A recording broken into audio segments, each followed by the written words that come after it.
pessoal, tudo bem com vocês? Para quem ainda não me conhece, meu nome é Juliana Moreira, eu sou professora de Língua Portuguesa e Redação e eu tô aqui hoje para responder as 10 perguntas que eu mais recebo de vocês. Se você tem interesse sobre esse assunto e sobre tudo que diz respeito à redação do Enem, não deixa de se inscrever no canal e clicar no sininho para receber as notificações. Assim, todas as vezes que eu postar um conteúdo novo, o YouTube te avisa para você não perder nada. Bom, se esse vídeo foi importante para você e fizer alguma diferença, não se esquece também de deixar o seu like, por favor.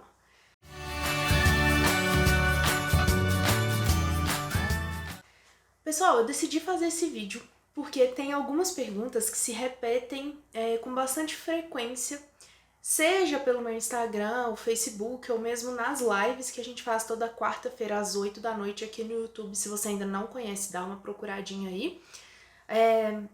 Essas perguntas, elas se repetem e eu sempre respondo, mas eu falei, pensei, vou gravar um vídeo porque assim eu consigo responder as pessoas de uma vez e talvez essa seja a dúvida de mais gente, né?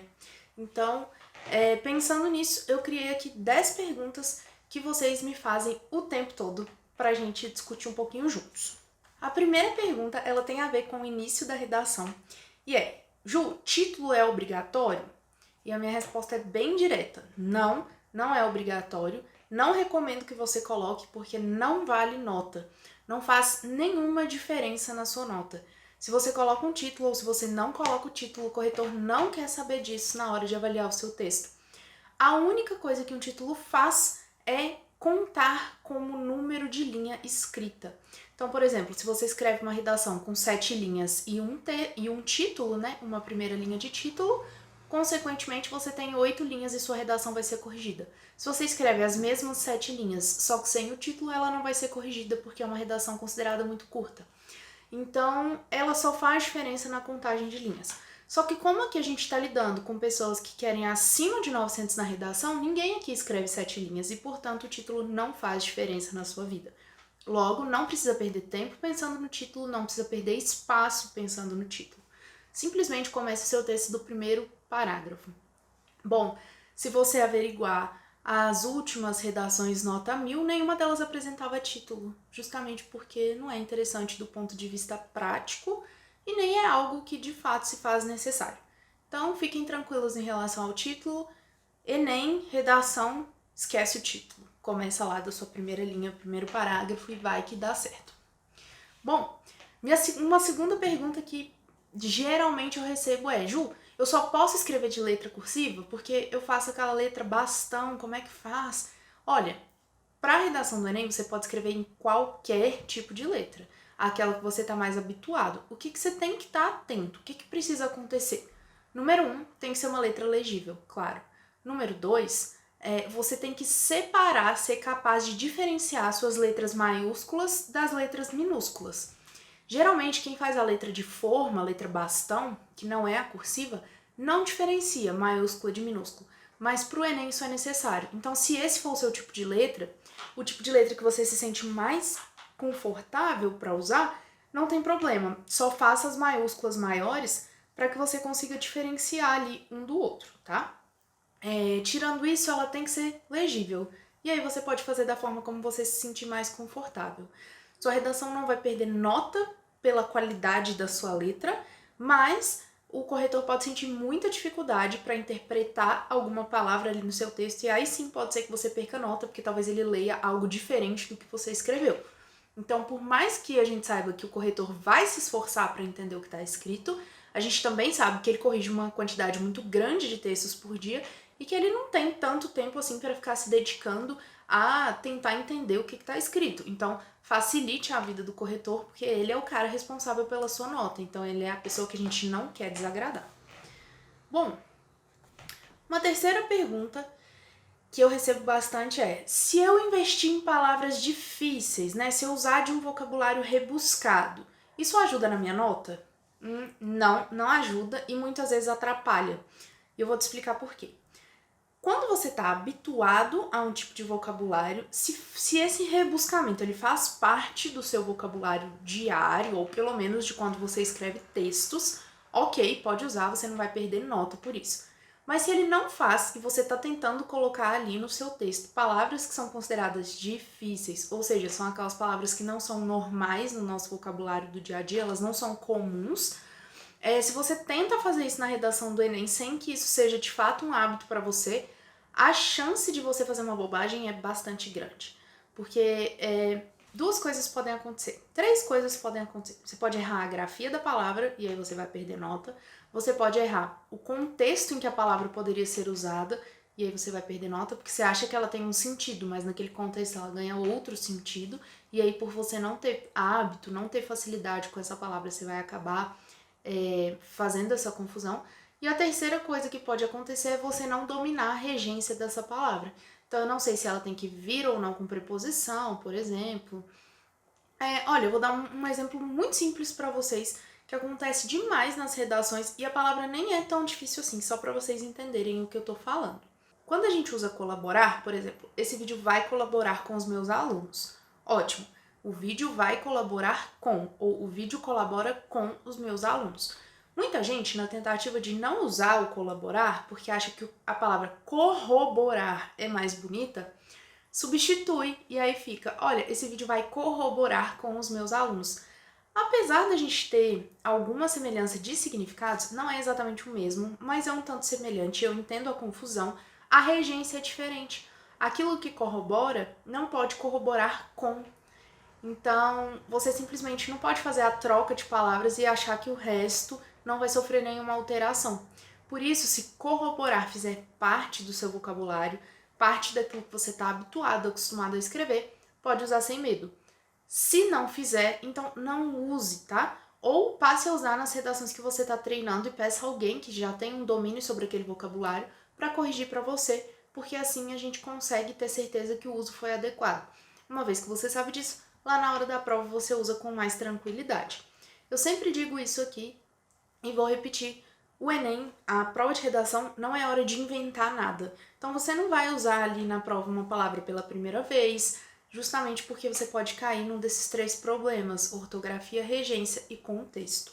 Então, cuidado com essa ideia de palavras difíceis, elas não mudam em nada a sua nota. E aí, para falar disso, eu vou falar um pouquinho sobre como que essa questão das palavras, né, ela é avaliada na redação do Enem.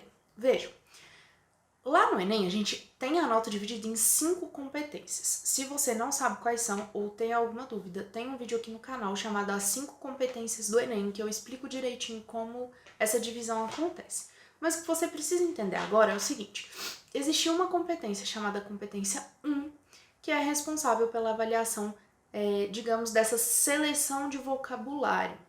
E existe uma competência 4, responsável pela avaliação da coesão do seu texto. Por que eu trouxe essas duas? Na competência 1, o que vai ser avaliado é se você tem uma estrutura sintática adequada e se você não comete desvios de ortografia, por exemplo. Então, isso nada tem a ver com o tipo de palavra que você está usando, se é mais de um vocabulário comum ou se é mais de um vocabulário rebuscado, isso não está sendo avaliado. A outra competência que avalia um uso de palavras é a competência 4, e nesse sentido ela vai avaliar só se você utiliza bem os mecanismos coesivos e se você não repete muito as palavras. Então, usar sinônimos é importante, mas isso não significa, primeiro, não significa que é proibido repetir. Você pode repetir, você só não deve fazer isso o texto todo. Uma vez por parágrafo é aceitável. Então a gente sabe que você não pode repetir, você vai lançar a mão dos sinônimos. Isso não significa que seja proibido repetir, mas significa que é adequado que você faça essa variação de palavras. Mas perceba que, mais uma vez, isso nada tem a ver se as palavras são mais ou menos rebuscadas. Até porque, gente, se a gente for pensar mesmo, assim, na prática, o que é rebuscado para mim pode não ser rebuscado para você e vice-versa. Como é que a gente estabelecer um dicionário de palavras comuns, dicionário de palavra rebuscada? Isso não existe. Às vezes aquela palavra faz parte do seu vocabulário e eu acho ela muito diferente, então para mim ela é rebuscada. Da mesma forma, ao contrário, às vezes eu uso um léxico aqui e você fala, nossa, mas o que ela quis dizer? Porque não faz parte do seu vocabulário, mas para mim eu estava sendo bem tranquila, falando assim, dentro de um escopo de palavras consideradas de domínio comum. Então, como a gente não tem estabelecido o que é do domínio comum e o que é uma coisa considerada rebuscada, nem teria como fazer esse tipo de avaliação. Então fiquem tranquilos em relação a isso e foquem naquilo que vocês já conhecem. Desenvolvam o seu vocabulário, claro, é importante, porque o uso de sinônimos é importante, mas não se apeguem a essa ideia de tenho que usar palavras difíceis, isso é uma grande falácia. Bom, a quarta pergunta que eu costumo responder muito é: como é que eu faço se eu errar? E essa pode parecer uma pergunta um tanto inocente, mas ela é muito, muito importante. Olha só, se você está lá escrevendo a sua redação e você erra, então a única coisa que você tem que fazer é passar um traço sobre a palavra que você errou e continuar escrevendo normalmente na frente. Então vocês vão passar um traço. É diferente de fazer isso, ó. Eu vou escrever e vou mostrar para vocês o que costuma acontecer. Quando eu erro, eu passo um traço e escrevo na frente. Olha só, quando eu erro, eu passo um traço e escrevo na frente. Eu não faço um monte de ondinha, eu não rabisco como se eu quisesse rasgar a folha, é só um traço e escreve na frente. Isso não é chatice minha, é uma regra do Enem. Por quê? Esses outros tipos de rasura aqui, ó, esse desenho, ou quando você faz assim, simplesmente porque você errou, isso pode ser considerado desenho na sua redação. E todo tipo de desenho é motivo para que a nota da sua redação seja zerada. Como a gente não quer isso de jeito nenhum, a última coisa que a gente quer é que a nossa redação seja zerada, ainda mais por uma bobagem desse tamanho. Então, cuidado quando vocês cometerem algum equívoco. Não tem problema, não perde nota. Nossa, eu tava passando a limpo aí eu errei uma palavra, agora já era, nunca mais vou ter minha nota 1000. Não é isso, não tem problema nenhum. Nenhuma competência avalia se você errou e depois foi lá e arrumou a palavra. Não existe isso. Mas você tem que saber o que fazer quando erra. E quando você erra, o que você precisa fazer é passa um traço sobre a palavra e continua na frente. Não é em cima, não é embaixo, não é circulando, não é rabiscando. É um traço e continua na frente. Depois não vai dizer que eu não avisei, porque eu tô aqui avisando que todas essas outras alternativas que eu falei aqui, em cima, embaixo, desenho, rabisca, risca, colore, pode ser considerado motivo para anular a sua prova. E a gente não quer isso, então tomem cuidado. Bom, a quinta pergunta, chegando aqui na metade das nossas dúvidas, e eu recebo toda a live, Ju, o que é repertório sociocultural? E aí a gente precisa entender melhor o que é isso. Repertório sociocultural é uma cobrança, é uma exigência que o Enem faz. Ele avalia o uso desse repertório. Por isso que essa palavra, esse termo, é tão importante para nós. Eu não tirei ele da minha cabeça, não é um termo dos meus alunos, das minhas aulas, ele é um termo do Enem. Então é um termo utilizado para avaliar o seu texto, por isso a gente tem que ter domínio sobre ele. Veja bem, o repertório sociocultural é todo aquele conhecimento que você possui acerca de um assunto, no caso, o assunto da redação, e que não está expresso nos textos motivadores. Então, repertório sociocultural é o que você domina, é o que você sabe sobre algum assunto e que seja diferente dos textos motivadores. Isso é um repertório. Ju, basta ter repertório na redação? Não, ele precisa ser legitimado. E o que é um repertório legitimado? Veja bem, eu sei de um fato histórico que se relaciona com esse tema. Posso usar? Pode, fato histórico é repertório legitimado. Ah, Ju, eu sei de uma música que se relaciona com esse tema. Pode usar? Posso, desde que eu cite o autor ou o cantor, compositor, da forma como você quiser. Mas tem que citar alguém que seja a autoria, né, que legitime essa música na sua redação. Ju, eu lembro uma vez uma reportagem que falou alguma coisa sobre esse assunto, eu posso citar? Pode, desde que você informe onde foi. Ju, nossa, caramba, eu lembro muito de um filme, posso colocar ele aqui? Pode, mas você precisa pelo menos apontar onde ele está disponível. Então, é um filme da Universal Studios, tranquilo. É um filme que pode ser encontrado na plataforma de streaming Netflix, ok. É um filme e aí você sabe o diretor. Você pode usar, não tem problema nenhum. É um filme do Almodóvar. Ok, então utiliza, não tem problema. Ou você aponta onde ele pode ser encontrado, ou você aponta quem é responsável por aquele filme. Ou ainda, o nome de algum ator que participe no roteiro e que tenha relação com a citação que você está fazendo.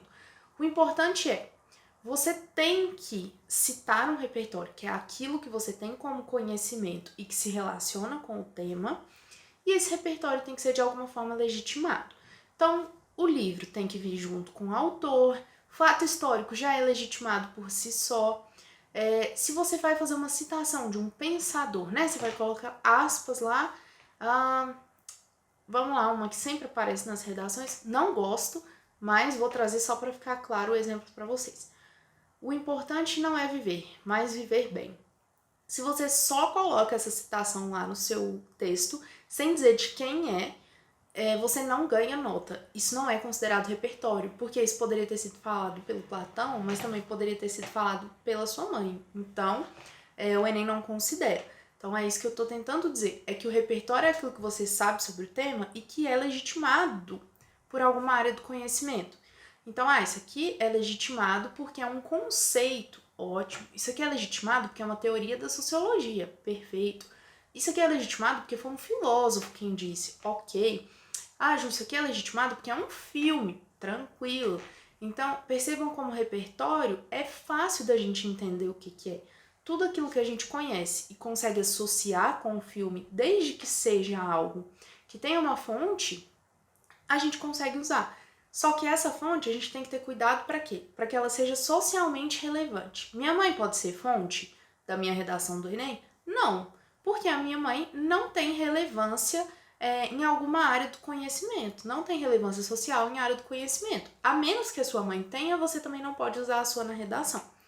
Então, por exemplo, eu posso usar o Durkheim porque ele é um sociólogo reconhecido, ele é uma autoridade dentro da área do conhecimento. Eu não posso usar o meu tio João porque ele não é.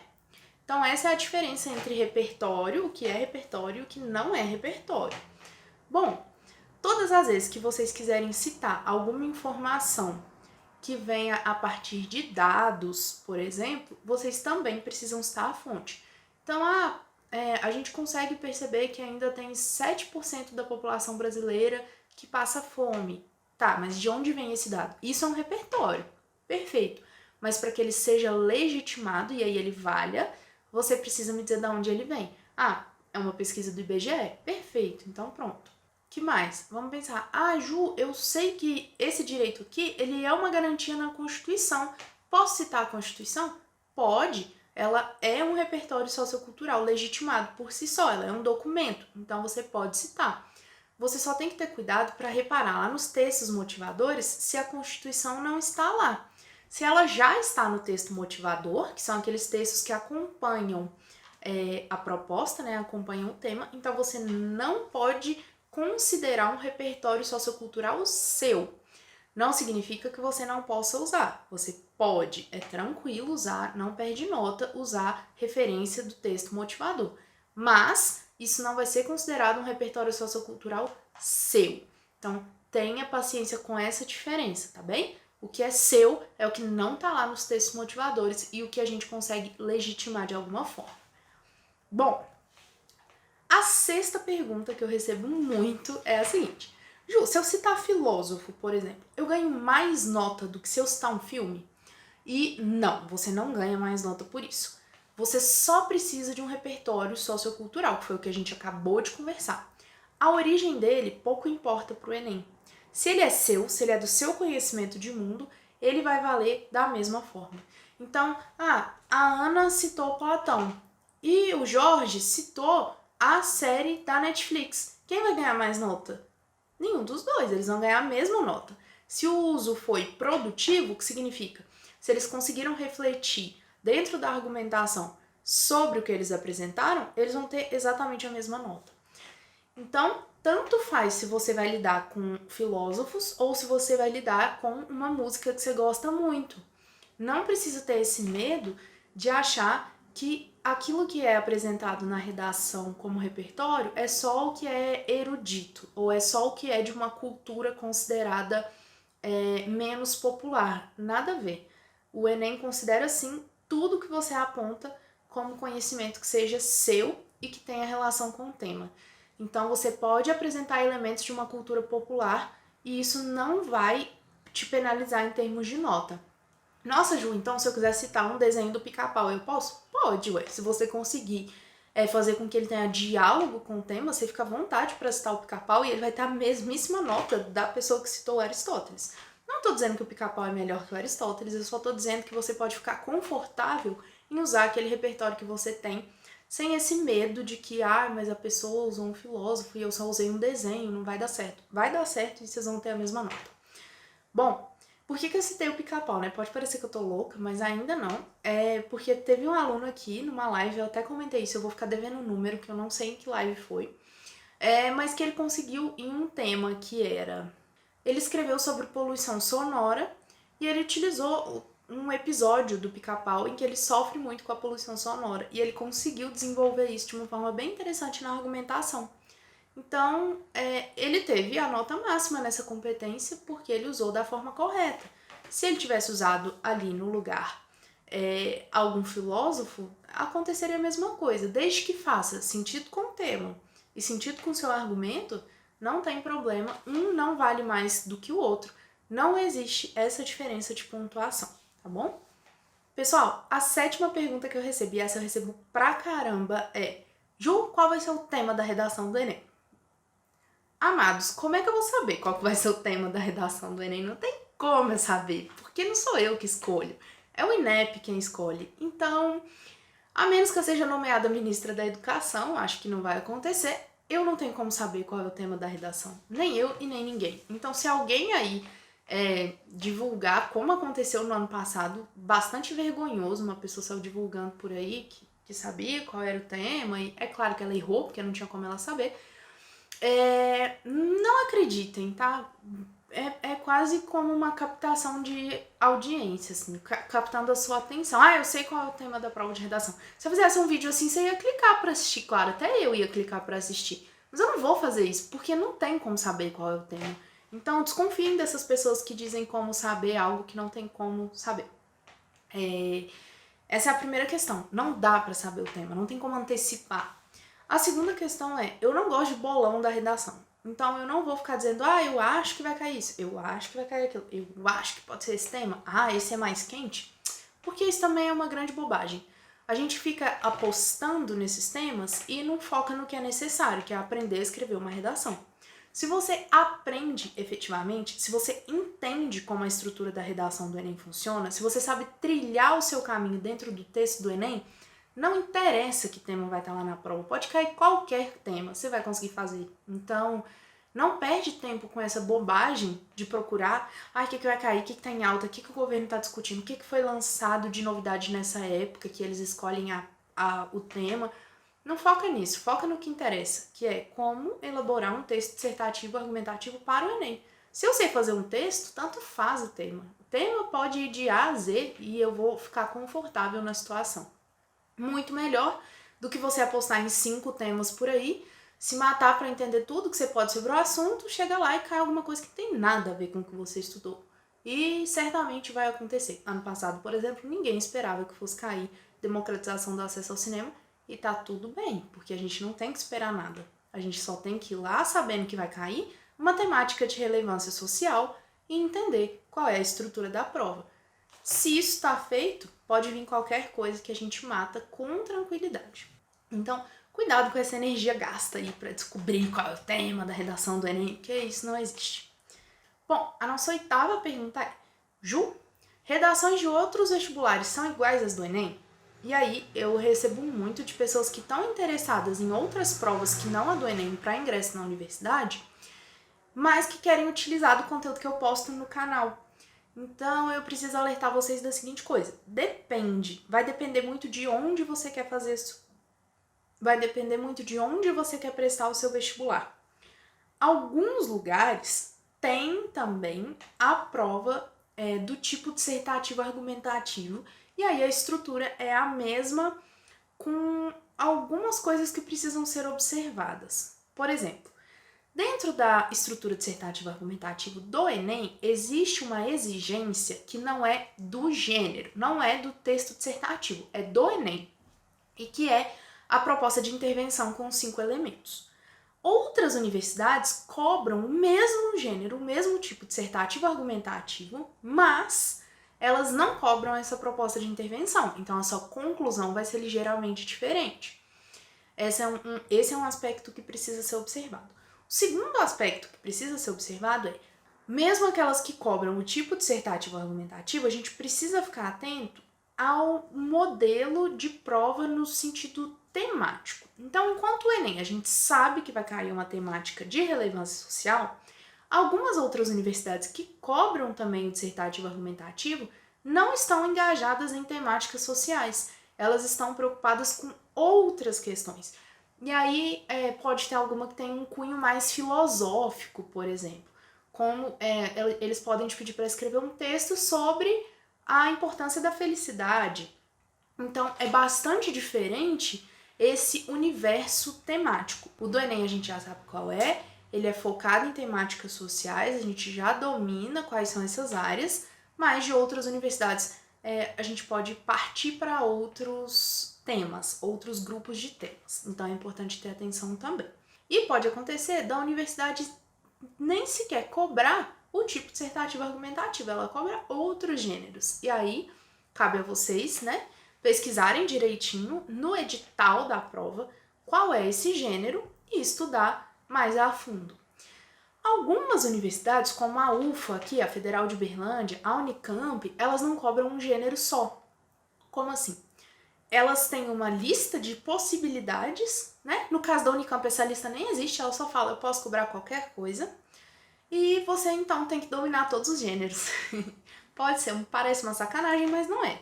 Porque os gêneros, eles estão todos em guarda-chuvas de tipos textuais. Depois, se você tem dúvida, eu vou deixar aqui o link do vídeo também. Então, a gente tem tipos textuais que dão origem a gêneros. Então, as características podem ser muito próximas, mas você precisa conhecer essa variedade de gêneros para conseguir fazer a prova.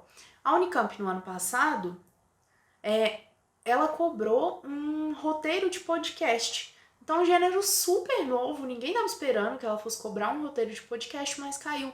Então, é a importância de você conhecer gêneros variados. Bom, inclusive eu já vou deixar essa dica aqui. Se você tem um vestibular de interesse, analise as últimas provas. Qual gênero foi cobrado? Porque existe uma tendência de algumas universidades a repetirem um gênero. Então dê uma olhadinha, o que cai mais, o que cai menos, para que você saiba no que investir a sua energia de estudo. Se precisar da minha ajuda com isso, é só deixar aqui nos comentários ou me chamar nas redes sociais, que eu posso te ajudar a verificar esse histórico da universidade, a leitura do edital e qual a melhor forma de você estudar para com aquele determinado foco, né, para aquela universidade. Além disso, se você já sabe qual é o gênero que você precisa estudar e você quer um vídeo sobre isso, que não está aqui no canal, que a gente foca bastante no dissertativo argumentativo, pode deixar aqui no comentário seu pedido também, que eu prometo tentar atender. Bom, e agora a nossa nona pergunta, quase acabando. Ju, eu tenho que escrever 2 propostas de intervenção? Tá, essa pergunta, ela tem 2 respostas. Sim ou não? Vai depender da sua proposta. Por que eu digo isso? Você vai escrever 2 argumentos no seu texto. Geralmente, 2 problemas que são levantados a respeito do tema sobre o qual você escreveu. Se na proposta de intervenção você conseguir solucionar os 2 problemas com apenas uma proposta, perfeito, você pode escrever só uma proposta. Agora, se você elabora 2 argumentos que vão trabalhar com eixos muito diferentes e uma proposta só não consegue resolver os 2 problemas que foram discutidos ao longo da sua argumentação, então você precisa de 2 propostas. O que vai mandar é a sua capacidade de intervir no problema. Com uma proposta só, você conseguiu intervir nos 2? Então, ótimo, uma é suficiente. Não, Ju, não consegui. Uma eu preciso ir para a área da educação, a outra eu preciso ir para a área da segurança pública. Ótimo, então faça 2 propostas. Importante, uma delas, e sempre a primeira, precisa ser completa, ou seja, ela tem que apresentar agente, ação, modo, efeito e detalhamento.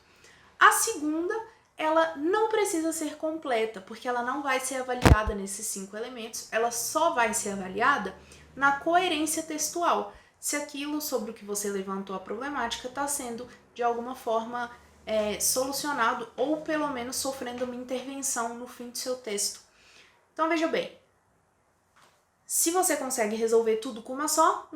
Não consegue, duas. Pensando que quando duas, a primeira completa, a segunda você pode colocar os elementos que você achar necessário. Por exemplo, agente, ação e efeito apenas, ok? Então vai depender aí de como que você moldou o seu texto. Importante, uma não vale mais do que outra, tá? As duas formas de elaborar o texto estão certas e chegam as duas no resultado mil. Agora, pra gente fechar, pergunta que eu respondo quase todo dia no direct do Instagram. Ju, quantas linhas tem que ter cada parágrafo? Bom, olha, veja bem, a gente tem 30 linhas para escrever a redação, que é um número bastante pequenininho, né? A gente pensa, quando está tratando de uma redação do Enem ideal, em 4 parágrafos. Se você pega 30 e divide por 4, você vai ver que não dá um número exato. Então, não tem como seus parágrafos terem o mesmo número de linhas e a sua redação ter 30 linhas, beleza? Mas olha só o que a gente pode fazer.